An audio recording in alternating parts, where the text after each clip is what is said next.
Welcome back to the Reentry Room, the podcast where we stop pretending that parental leave ends when the calendar says so and start telling the truth about what happens after. I'm Alexa Starks, leadership strategist, speaker, and mom of two toddlers. And today, we're not talking about the beginning and we're not talking about the bounce back. We are talking about the part in between, the part where your Slack is buzzing between daycare pickup or you nanny or just you watching your kids, and when you've got one foot in your workday and the other in trying to navigate food challenges, feeding, breastfeeding, all of that, where you're doing 1,000 things and questioning all of them. This is the guilt, the grind, and yes, if you let it be it, the glorious middle. All right, before we jump in, I want to just say thank you to all of our listeners. We did a rebrand of the podcast from the Working Mom Rebellion to the Reentry Room. So you may have noticed a updated logo image for the podcast. So thank you for staying with us on our rebrand journey. All right, let's jump into the middle. So let me take you back to when, my first maternity leave or my second maternity leave. Let's go with the first one, right? I just had my first baby. Mind blowing, life changing first baby. And a few weeks in, maybe not even a few weeks in, maybe a few days in, really, the welcome back messages had stopped and all the chaos of reentry had kind of quieted. I'd kind of started, everything kind of picked back up. I had all the meetings with people to catch up. And I was back in meetings, back in Slack. Everything seemed back to quote unquote normal. Air quotes, normal. Except nothing felt normal, obviously. My team was still going, my team was still doing their great work, but my baby was barely sleeping.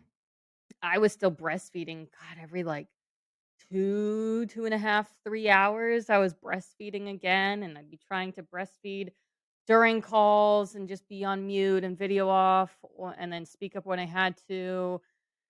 And I was showing up smiling while Googling, is it too early to get a nanny? Or how do you juggle work and a baby at the same time?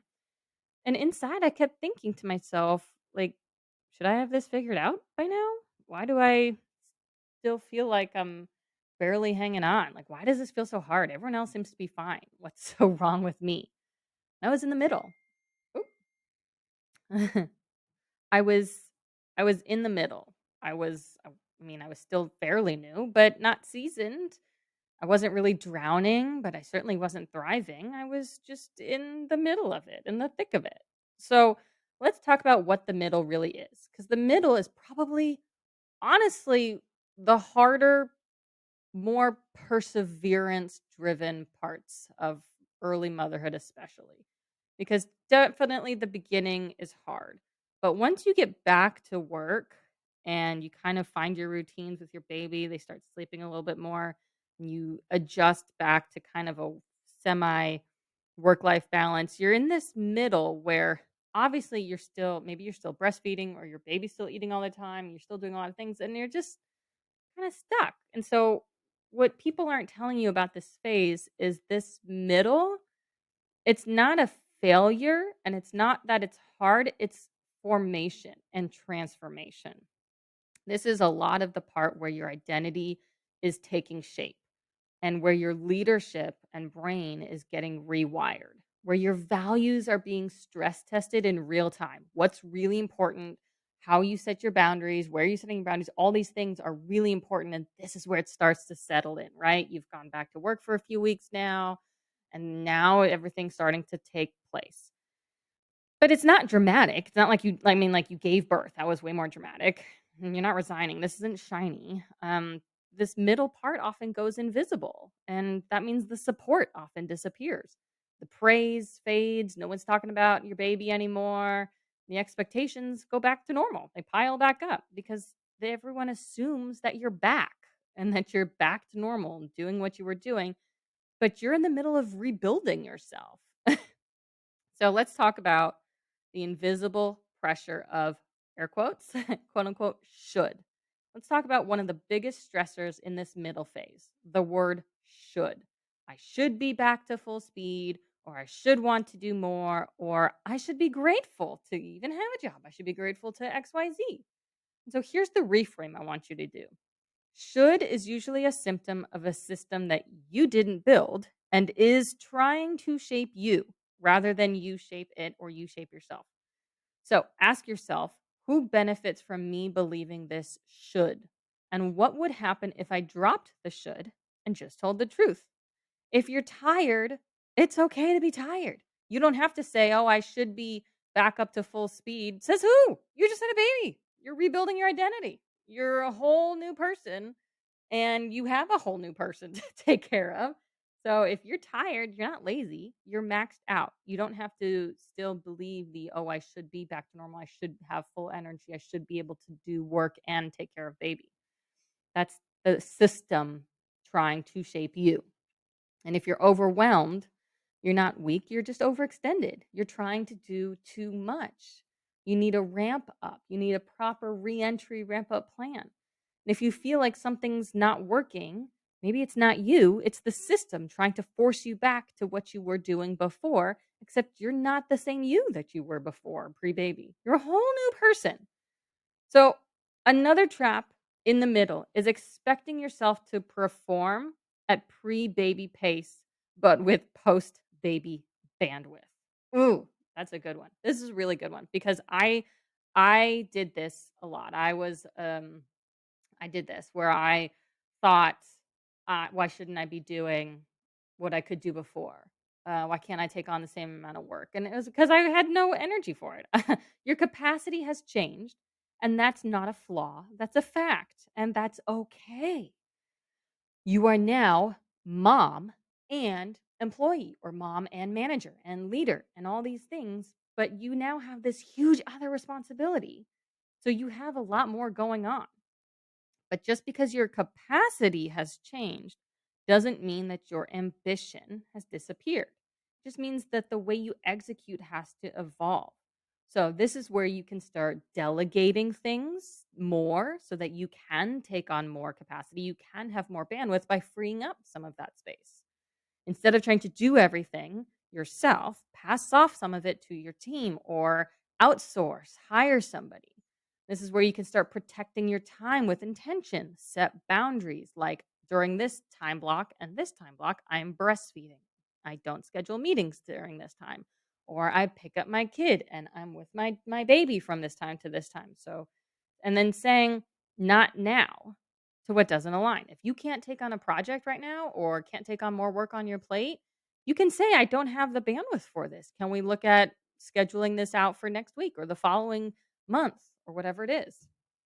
And then use your energy, not just time, but use your energy as a resource metric. Are you getting burnt out?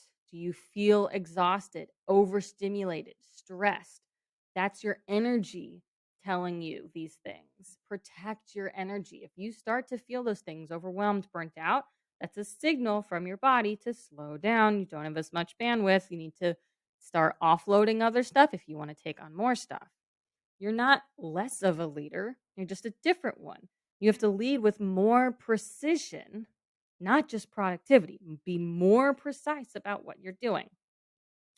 And then lastly, let's just talk about how to lead in the middle.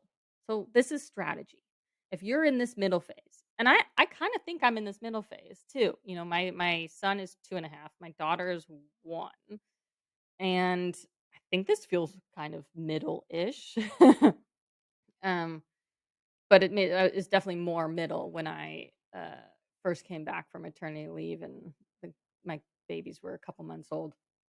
But if you're in the middle, here are 3 ways to lead from this space. 1, name your season out loud. Say it to a colleague, a partner, your boss, or yourself. Say, "I'm not back to baseline. I'm still recalibrating myself." This is important because when you say that you are not back to baseline, you're saying you're establishing yourself. You're not it's okay to not be back to baseline. You just had a baby. You're just back from a couple months off on maternity leave, and that's okay. But the more that you can name what support you may need from others, the better you're going to help yourself. And then second, lead with transparency, not apology. Instead of saying, "Oh, I'm so sorry I'm late," say, "Thanks for your patience. I appreciate it." And instead of saying, "Ugh, I'm a mess. I got baby puke all over myself and say I'm prioritizing my energy over perfection. Sorry. Like that's it. You don't have to keep apologizing for being late or looking like a mom right now in your mom season. You're in your mom season. And then thirdly, use this moment to sharpen your voice. This season is going to really teach you what you really care about, what's really important, and what turns out to not be so important. Let this moment shape your values and your boundaries and your yeses and nos. This is where you're going to say, "Oh, I actually don't have a lot of patience for this. I don't have patience for people's indecisiveness. You got to make a decision. I don't have time to sit around and wait for you guys to think about it for the next 2 weeks. We got to make a decision. You got 2 days. Let's go." So, learn how to lead in the middle will take time. This moment is a whole new identity shift for you.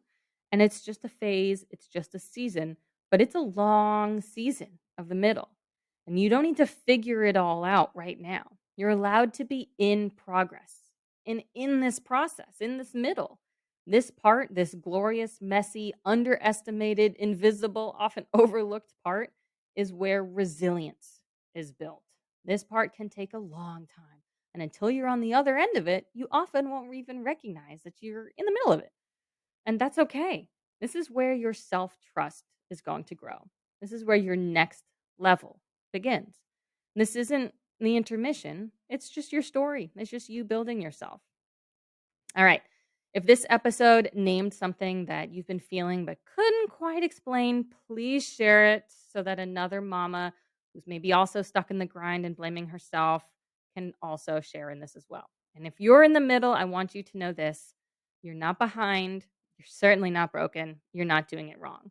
You're in the part where most people quit and you're still here. You're in the hard part, and that's okay. This is the re entry room. We don't bounce back, we rebuild forward. See you next time. If this episode made you rethink how we support working parents, share it with someone in your corner or someone in charge. And if your company is ready to lead the change, learn more about the Reentry Blueprint workshop at executivemoms.co. Because thriving after leave should not be the exception, it should be the system.